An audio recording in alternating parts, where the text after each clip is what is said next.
Juan capítulo 6, y a través de este evangelio podemos ver la divinidad, la vida de Jesucristo, pero desde un punto de vista muy diferente a como lo menciona Mateo, Marcos, Lucas y Juan.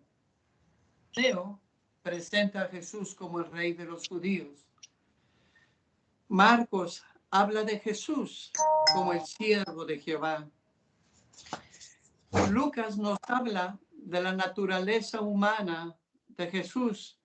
Por eso constantemente se presenta como el Hijo del Hombre. Pero Juan tiene como propósito hablar de la divinidad de Jesús. Hablar de la vida de él, su vida santa. ¿Me ven? ¿Todavía me escuchan? Bueno. Sí, hermano, sí, hermano, sí le vemos. Sí, hermano. Sí, hermano, le escuchamos. Okay, sí le perdón, vemos. es que perdí la visión aquí. Yo pensé que se había perdido. Juan, en este pasaje, está hablando de algo que ocurrió en la vida de Jesús posteriormente, que él había hecho un milagro, una señal más, una de las credenciales como el Mesías, haber alimentado a más de 5,000 personas. Después de este evento milagroso, nuestro Señor Jesús se va al monte solo. Era su costumbre a veces aislarse para hablar con el Padre. Los discípulos toman camino al mar, se van hacia Capernaum, se van en el mar de Galilea, y la gente se dio cuenta de que Jesús se fue al monte y los discípulos al mar. Pero ya entrada la noche, los discípulos hicieron esfuerzos por avanzar, iban lentamente por una fuerte tempestad que se dio. Estoy hablando eso como el trasfondo de lo que pasó. Y Jesús deja el monte, camina sobre el mar. Es otra señal milagrosa de su divinidad, de su deidad de Jesús, rompiendo a las leyes de gravedad. Y una de las cosas que vemos es que los discípulos con miedo lo reconocen y él les dijo, yo soy, no temáis. Y ese yo soy era una presentación de el yo soy del Antiguo Testamento. La Biblia menciona que cuando las personas se dieron cuenta de que Jesús no entró a la barca, pero que Jesús tampoco estaba ahí con ellos, fueron y tomaron otras embarcaciones, y ahí es donde entonces ellos llegan y le dicen, cuando ya llegan al otro lado del mar, ya en Capernaum, le dijeron, Rabí, ¿cuándo llegaste acá? La respuesta de Jesús es completamente contraria a lo que ellos esperaban. Jesús les dijo, de cierto os digo, que me buscabais no porque habéis visto las señales, sino porque comisteis el pan y os saciasteis.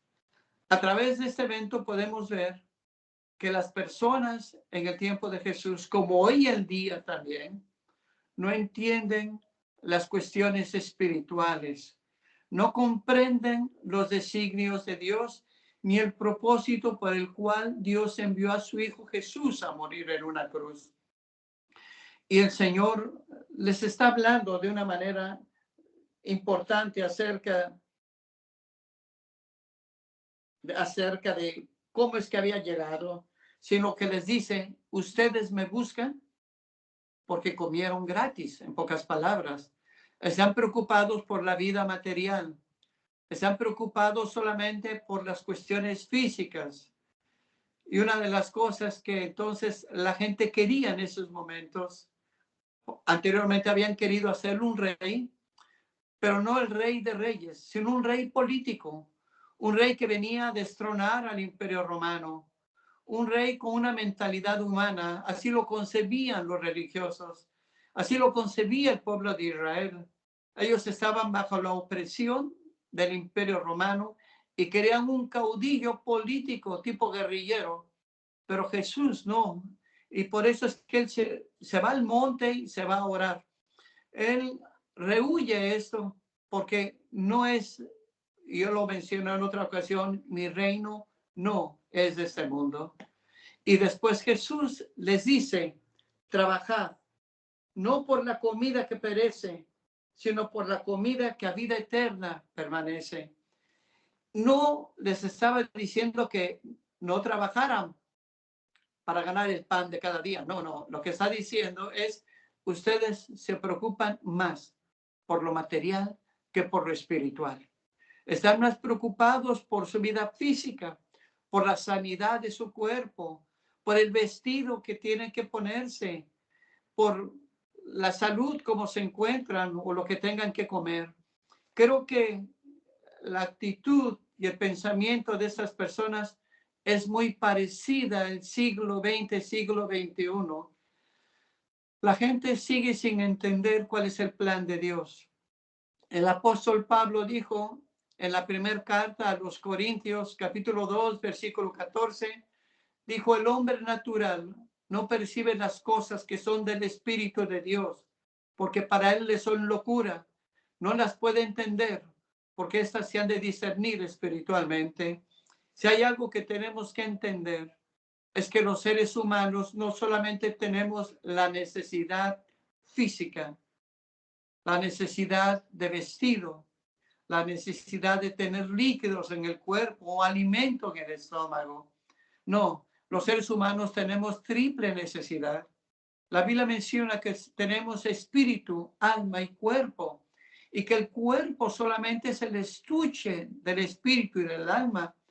El alma es donde se centran las emociones, voluntad e inteligencia, pero el espíritu es aquella parte por medio de la cual nos comunicamos con Dios. Dios es espíritu y los que le adoran en espíritu y en verdad es necesario que adoren. Las personas en aquel entonces, como lo dijo Pablo, el hombre natural no percibe las cosas que son del Espíritu de Dios. Ellos miraban materialmente, políticamente, socialmente, religiosamente a Jesús, pero no lo miraban como el cumplimiento de la Escritura, que es el Mesías. Y por eso Jesús les dijo eso, trabajad no por la comida que perece, sino por la comida que a vida eterna permanece, la cual le dijo del hombre os dará, porque a este señaló Dios el Padre. Si hay algo que podemos entender a través de esta porción de la Escritura, es la necesidad de entender qué es lo que Dios nos pide. Y una manera de mostrarnos nuestra misma necesidad es porque Jesús había levantado a 5,000. En el Antiguo Testamento alimentó al pueblo de Israel durante 40 años con aquel alimento que se llamaba maná. Pero todo esto tenía un propósito, mostrar una necesidad interna, que así como el pan es necesario para el físico, las emociones para el alma, la palabra para el espíritu. Y Jesús les dice en varias ocasiones, yo soy el pan de vida. En el versículo 33, más adelante dice, porque el pan de Dios es aquel que descendió del cielo y da vida al mundo. Versículo 35 dice, yo soy el pan de vida. El que a mí viene nunca tendrá hambre y el que en mí cree no tendrá sed jamás. Cuando Jesús se presenta como el pan de vida, nos está hablando de una manera figurada, porque esto es lo que se entiende en este pasaje, que no que nos tengamos que comer a Jesús, sino que Él es el alimento espiritual. Y una manera en que Él nos dice cómo podemos comerlo, por decirlo así, cómo podemos tener esa vida eterna, es cuando dice, yo soy el pan de vida, el que a mí viene nunca tendrá hambre, y el que en mí cree no tendrá sed jamás. Hay dos cosas que son repetitivas, o tres. La primera es el pan vivo, el pan de vida. Jesús es el pan que descendió del cielo. El propósito es venir a suplir la necesidad de aquel vacío espiritual, de aquel hambre interno que el hombre tiene, que no sabe cómo saciarse, porque no entiende que su necesidad es espiritual más que material. más que emocional. Y el Señor entonces les está diciendo, yo soy el pan vivo, pero también les dice, ¿qué debemos hacer? ¿Qué tenían que hacer? Y la primera cosa que les dice, el que a mí viene nunca tendrá hambre. Tenemos la necesidad de ir a Jesús. En esa porción de la Escritura, en varias ocasiones, Jesús menciona la necesidad de venir a Él. También lo dice de esta manera, en el versículo 44, ninguno puede venir a mí si el Padre que me envió no lo trajere, y yo le resucitaré en el día postrero.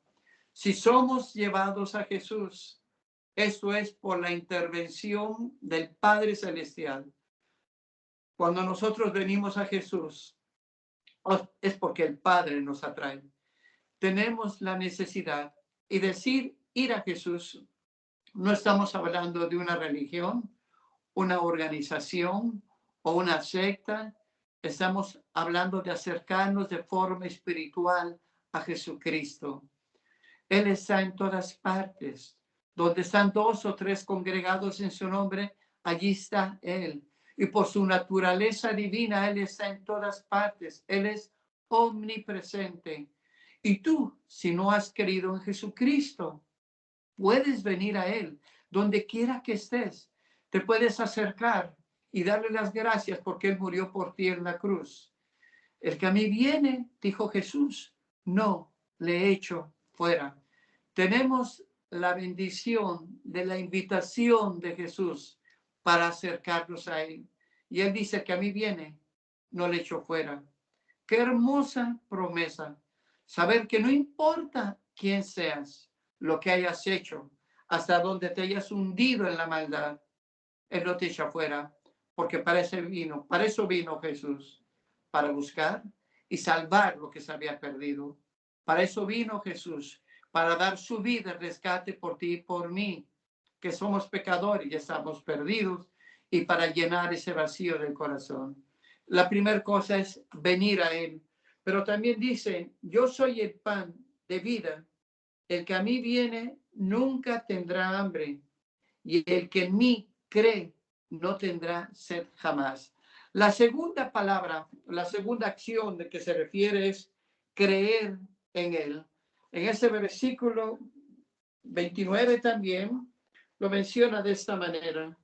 Esta es la obra de Dios, que creáis en el que Él ha enviado. Esta palabra creer se repite más de 100 veces en el Evangelio de Juan. Y el Señor lo dice para que todo aquel que en Él cree no se pierda, mas tenga vida eterna. El que oye mi palabra y cree al que me envió tiene vida eterna y no vendrá condenación, mas ha pasado de muerte a vida. Los religiosos le preguntaron, ¿qué debemos hacer? La única obra que tienen que hacer es creer en Jesucristo. Porque una obra de acción humana para ganar el cielo no es tomada en cuenta, ni es aprobada, ni satisface la justicia de Dios. Si hay una obra la que nos salva, si hay una obra que nos redime y nos transforma, es lo que Jesucristo hizo en la cruz, siendo nuestro sustituto, muriendo en nuestro lugar. Por eso Él ofrece la vida eterna, porque Él pagó por nosotros. No nos podemos imaginar siquiera el dolor, tormento y sufrimiento de Jesús al pagar por los pecados de toda la humanidad, de todas las personas, de todas las culturas, de todos los tiempos. Tú puedes pensar solamente en tus pecados y eso de los que te acuerdes y decir cuánto tendría que sufrir por esto. Y quiero decirte que la Biblia menciona que hay una eterna condenación. Hay un lugar de tormento. Este lugar de tormento fue preparado para el diablo y sus ángeles. No fue preparado para nosotros. Sin embargo, el que no cree en Jesús, el que no acepta al Señor, tendrá que ir a aquel lugar que no fue preparado para él por negarse a que sus pecados sean limpiados, por rechazar la gracia y misericordia de Dios. Pero por eso Jesús repite, yo soy el pan vivo. Por eso Jesús repite, si vienen a Él, si nos acercamos a Él. Por eso Jesús repite, creer. Y eso creer es confiar en lo que Él hizo por nosotros. Confiar de una manera ilimitada. Confiar de que esto es algo real. Y los discípulos creyeron en esto. Las otras personas no creían en esto. Y Él les dice, yo soy el pan vivo que descendió del cielo. Si alguno comiere de este pan, vivirá para siempre. Y el pan que yo daré es mi carne, la cual yo daré por la vida del mundo. Era la ofrenda. Pero ocurre algo aquí. La incomprensión de las palabras de Jesús. Cuando dice, entonces los judíos contendían entre sí diciendo, ¿cómo puede este darnos a comer su carne? Y para hacer un poquito más difícil la situación, y digo, no porque Jesús la quisiera hacer, sino para que ellos pudieran comprender más, Jesús les dice, de cierto os digo, si no coméis la carne del Hijo del Hombre y bebéis su sangre, no tenéis vida en vosotros. El que come mi carne y bebe mi sangre tiene vida eterna, y yo le resucitaré en el día postrero.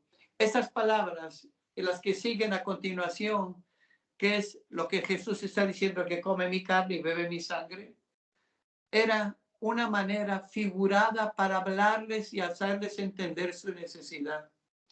Si hay algo que ocurrió en este momento, es que los judíos no entendían que Jesús les estaba hablando de una manera espiritual, en un sentido figurado.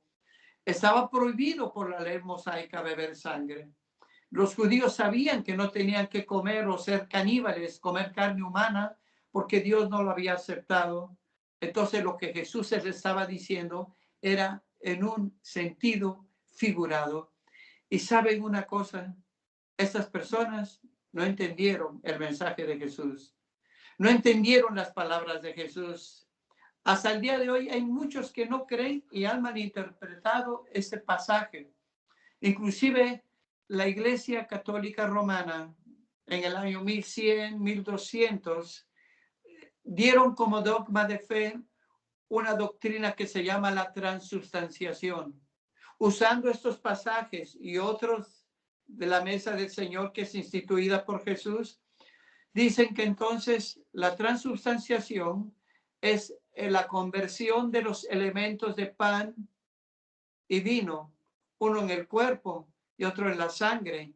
Y ellos creen literalmente que cuando esta hostia, como le llaman, es consagrada, se convierte en el cuerpo de Cristo. Cuando la copa es consagrada por este líder religioso, la copa se convierte en la sangre de Cristo, y ellos creen literalmente que aquello que se cambia de forma mágica es comer y beber la sangre. Ellos también malinterpretaron lo que Jesús dijo. Él estaba diciendo que comer la carne y beber la sangre, en pocas palabras estaba diciendo, el que cree en mí, el que confía en mí, el que se rinde a mí. Y Jesús explica esto en el versículo 63 cuando dice, el espíritu es el que da vida, la carne para nada aprovecha.